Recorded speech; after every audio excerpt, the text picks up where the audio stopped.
मित्रांनो, या गोष्टीतून आपल्याला खूप काही शिकायला मिळेल. गोष्ट काल्पनिक आहे, यातून बोध खूप छान घेता येईल. एक मोठा व्यापारी होता. तो आपल्या संपूर्ण परिवारासोबत एक वेळेस जेवायला बसला. जेवता जेवता त्याच्या लक्षात आले, आज आपण सर्व एकत्र आहोत. अशाच प्रकारे आपल्या सर्व पिढ्या एकत्र राहतील काय, असा त्याच्या मनामध्ये विचार आला. नंतर त्याने आपल्या अकाउंटंटला बोलवले व त्याला सांगितले, माझी पूर्ण संपत्ती किती आहे याची माहिती घे व 7 दिवसाच्या आत मला कळव. 7 दिवसानंतर अकाउंटंट व्यापाऱ्याजवळ आला आणि व्यापाऱ्याला म्हणाला, सर, आपल्याकडे एवढी संपत्ती आहे की आपल्या पुढच्या 7 पिढ्या बसून खाऊ शकतील. असे म्हटल्यानंतर त्या व्यापाऱ्याला आनंद झाला. परंतु परत त्याच्या मनामध्ये विचार आला, माझ्या 7 पिढ्या खाऊ शकतात तर 8व्या पिढीचे काय होणार, या गोष्टीची त्याला चिंता वाटू लागली. असेच एक दिवस त्याच्या ऑफिसमध्ये एक साधू बाबा आले. त्याने त्या साधू महाराजाला हा प्रश्न विचारला, महाराज, माझ्याकडे एवढी संपत्ती आहे की 7 पिढ्या बसून खाऊ शकतील, परंतु 8व्या पिढीला संपत्ती मिळणार नाही, याची मला चिंता वाटत आहे. त्यावेळेस ते साधू महाराज हसले व त्या व्यापाऱ्याला म्हणाले, वर टेकडीवर माझा एक शिष्य राहतो.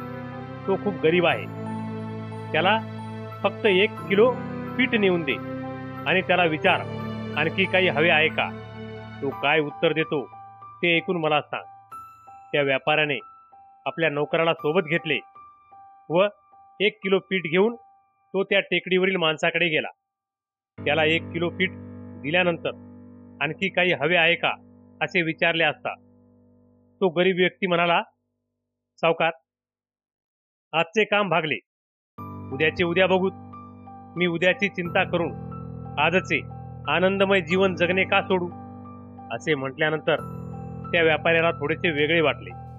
तो व्यापारी परत साधू बाबाकडे आला. त्याने त्या व्यक्तीने सांगितलेले उत्तर साधू बाबाला सांगितले. साधू महाराज म्हणाले, बघ, त्याच्याकडे कुठलीही धनसंपदा नाही, तरीही तो आनंदमय समाधानी जीवन जगत आहे.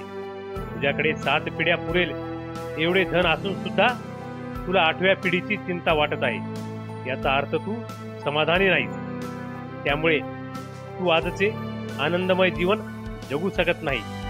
म्हणून तू पुढच्या कमाईची चिंता पुढच्या पिढीवर सोडून दे व आजचे जीवन आनंदमय जग. त्या व्यापाऱ्याला आपली चूक कळली. मित्रांनो, या कथेतून आपल्याला हाच बोध मिळतो, आपण उद्याची चिंता न करता आजचे जीवन आनंदी, हसत खेळत व समाधानी जगायला हवे. सर्वांचे धन्यवाद.